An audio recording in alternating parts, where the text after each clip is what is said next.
आज मध्य प्रदेश में मुख्यमंत्री निवास से आई तस्वीरों की सबसे ज्यादा चर्चा हो रही है। मुख्यमंत्री शिवराज सिंह चौहान ने आज जो किया उसने सभी को हैरान कर दिया। कल तक मध्य प्रदेश के सीधी से आए पेशाब कांड के वीडियो की सबसे ज्यादा चर्चा हो रही थी। शिवराज सरकार के खिलाफ कांग्रेस ने मोर्चा खोल दिया था, लेकिन आज सीएम शिवराज सिंह चौहान ने कुछ ऐसा किया जिससे कांग्रेस भी दंग रह गई। ऐसा आज मध्य प्रदेश में क्या हुआ और क्यों सीधी कांड के बाद सबसे ज्यादा आदिवासी वोट बैंक की चर्चा हो रही है, पूरी डिटेल आपको दिखाएंगे इस रिपोर्ट में।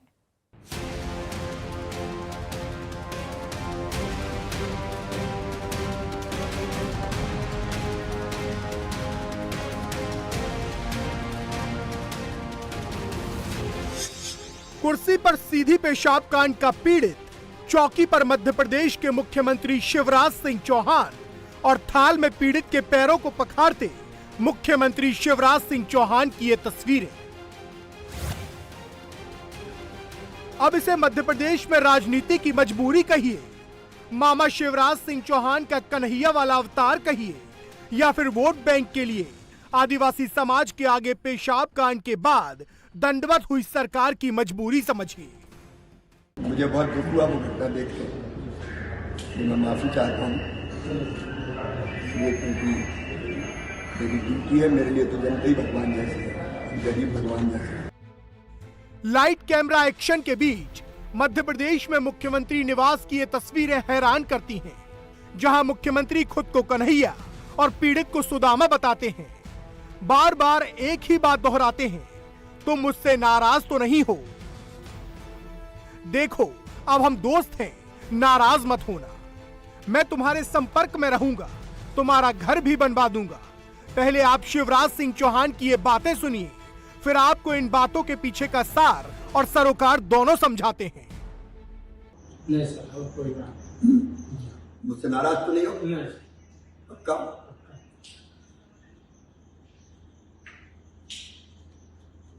इस घटना ने मुझे बहुत दुखी किया, इसलिए तुम मेरे लिए तो सुदामा हो।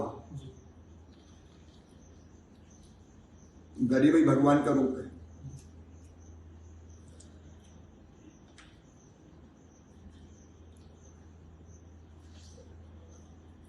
जो अपन दोस्त बन गए, मैं संपर्क में रहूंगा, मिलते रहेंगे। मुख्यमंत्री निवास में पीड़ित के सत्कार के बाद अब इन दो तस्वीरों को देखिए।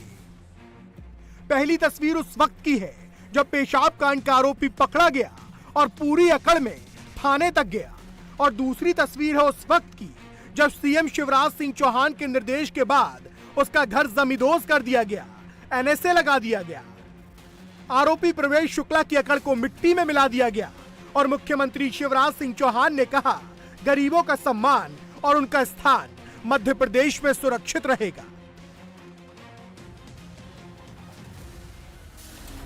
सम्मान और सुरक्षा गरीब के लिए भी जरूरी है। आत्मसम्मान गरीब का भी है, उसको हम बनाए रखें। और ये संदेश भी शासन और प्रशासन को, दसमत का पैर धोना, चरण धोना, एक संदेश भी है कि गरीबों के साथ में किस संवेदना के साथ उनकी सेवा करता हूं, और कोई गड़बड़ करेगा तो उसको कठोरतम सजा मिलेगी। ऐसे लोगों को भी ये संदेश है, और जनता, शासन, प्रशासन सबको भी यही संदेश है कि गरीबों का सम्मान और उनका स्थान भी हम सुरक्षित रखें। दसमत मेरा साथी है, मेरा भाई है। हर परिवार की जो जरूरतें होगी, आवश्यकता होगी, उसका भी ध्यान रखेंगे, उसके सम्मान और सुरक्षा की भी चिंता करेंगे। मुख्यमंत्री निवास में आज जो कुछ हुआ, अब उसके पीछे की पूरी इनसाइड स्टोरी इन तस्वीरों को देख के समझिए। मध्य प्रदेश में आदिवासी समाज के इस गुस्से को देखिए। हाथ में चप्पल लेकर बीजेपी विधायक केदार शुक्ला का स्वागत करने वाली इन महिलाओं की तस्वीरों को देखिए। दरअसल यही वो गुस्सा है जिसने एमपी में इलेक्शन के पहले बीजेपी के लिए बहुत बड़ा डैमेज कर दिया है, और अब शिवराज सिंह चौहान पैर धोकर उसी डैमेज को कंट्रोल कर रहे हैं।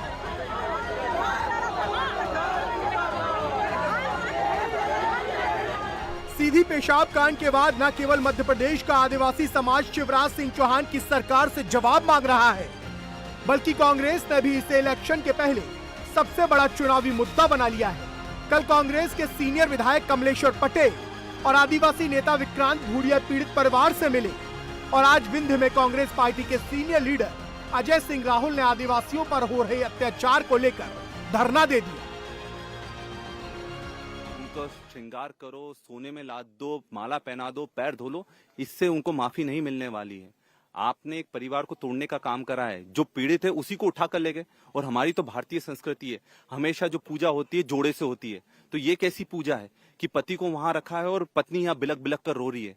तो ये क्षमा मानने का तरीका नहीं है। शिवराज जी, अगर आपको सही में संवेदनाएं होती और आपको सही में अगर माफी मांगनी होती तो आपको घर पर आकर बच्चों के और इनकी पत्नी के पैर धोना चाहिए थे, क्योंकि इन्होंने जो प्रताड़ना झेली है और जो पूरे समाज का अपमान हुआ है, सिर्फ मध्य प्रदेश में नहीं पूरे देश में, उसको आप भरपाई नहीं कर सकते हो। और आप ही के विधायक बोलते हैं हम तो परवेश को जानते ही नहीं है। और जब परवेश को नहीं जानते हैं तो कल आकर यहाँ धरना क्यों दे रहे थे वो? तो आपके विधायक कुछ और बोल रहे हैं कि वो लोग ही नहीं थे, तो आप माफी किस चीज की मांग रहे हो? या तो आपका विधायक झूठ बोल रहे हैं या आप झूठ बोल रहे हो। और आप बहन से पूछिए कितना दर्द है, पीड़ा है इनके मन में, क्योंकि ये पीड़ा हर आदिवासी और हर समाज के लोग की पीड़ा है और ये सिर्फ आपके दिखावे से दूर नहीं होने वाली है। ये क्या हो रहा है? ये कानून का राज है। तो ये भारतीय जनता पार्टी की सरकार सिर्फ आदिवासियों के हित की बात करती है।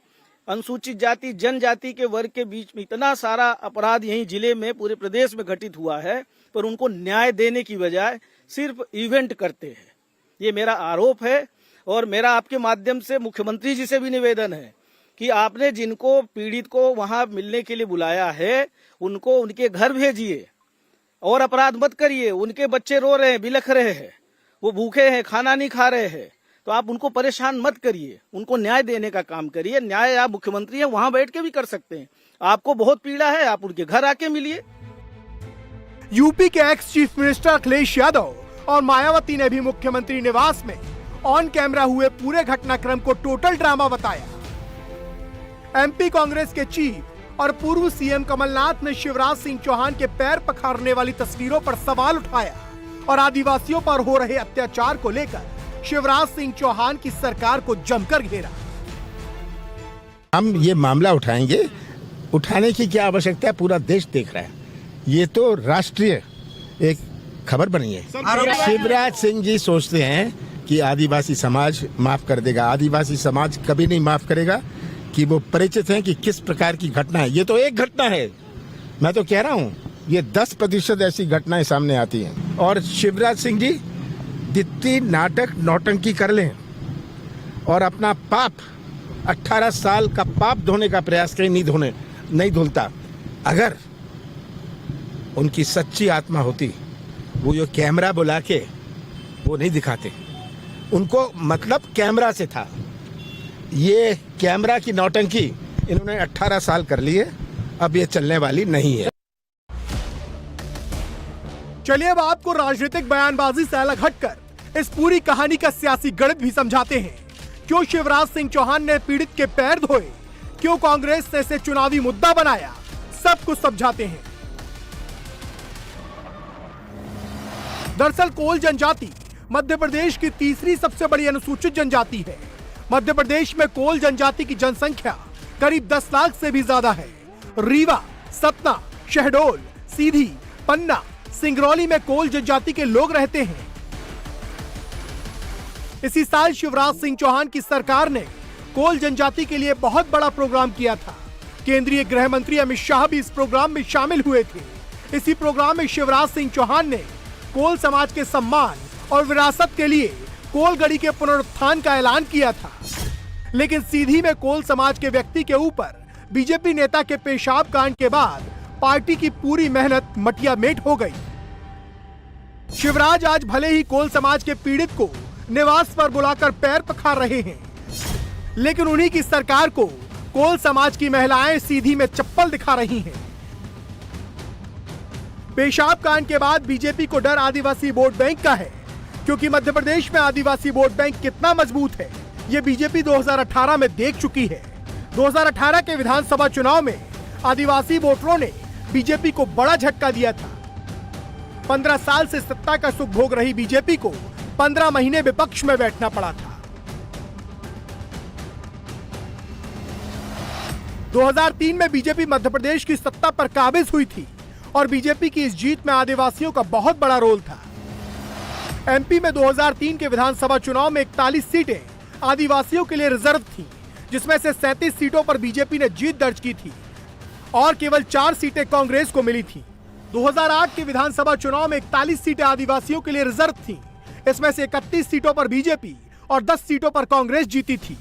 2013 में परिसीमन के बाद आदिवासियों की आरक्षित सीटें बढ़कर 47 हो गई थीं। इसमें से बीजेपी ने 31 पर जीत दर्ज की थी और 16 सीटें कांग्रेस को मिली थी। लेकिन 2018 के विधानसभा चुनाव में बाजी पलट गई। एमपी की 47 ट्राइबल रिजर्व सीटों में से 31 सीटों पर कांग्रेस को जीत मिली। बीजेपी को सिर्फ 16 पर संतोष करना पड़ा और 15 साल से सत्ता का सुख भोग रही बीजेपी को विपक्ष में बैठने के लिए मजबूर होना पड़ा। यही वजह है कि बीजेपी ने पेशाब कांड के बाद आदिवासियों को साधने के लिए तुरंत डैमेज कंट्रोल शुरू कर दिया है। साल 2011 की जनगणना के मुताबिक मध्य प्रदेश में अनुसूचित जनजाति की संख्या 1,53,00,000 से भी ज्यादा है। मतलब मध्य प्रदेश में आबादी का 20% से ज्यादा हिस्सा आदिवासी समुदाय का है और प्रदेश की करीब 35 विधानसभा सीटें ऐसी हैं जहां आदिवासी वोटर 50,000 से भी ज्यादा हैं। अब आपको मध्य प्रदेश का एक और समीकरण समझाते हैं। मध्य प्रदेश के आदिवासी बहुल इलाकों में 84 विधानसभा सीटें आती हैं। 2013 में बीजेपी ने 84 में से 59 सीटों पर कब्जा किया था, लेकिन 2018 में यह आंकड़ा 59 से घटकर 34 पर आ गया और इसी डैमेज ने सत्ता के सिंहासन की चाबी शिवराज से लेकर कमलनाथ को सौंप दी। हालांकि अब लड़ाई 2023 की है। 4 महीने बाद मध्य प्रदेश में विधानसभा चुनाव होना है, इसलिए बीजेपी और कांग्रेस दोनों का फोकस इस वक्त आदिवासी वोट बैंक पर है। इसलिए सीएम शिवराज सिंह चौहान पेशाब कांड पीड़ित के पैर धोकर आदिवासी वोट बैंक के पैर पखारते हुए नजर आ रहे हैं। सर्च करें India TV news Google play store या ऐप स्टोर पर।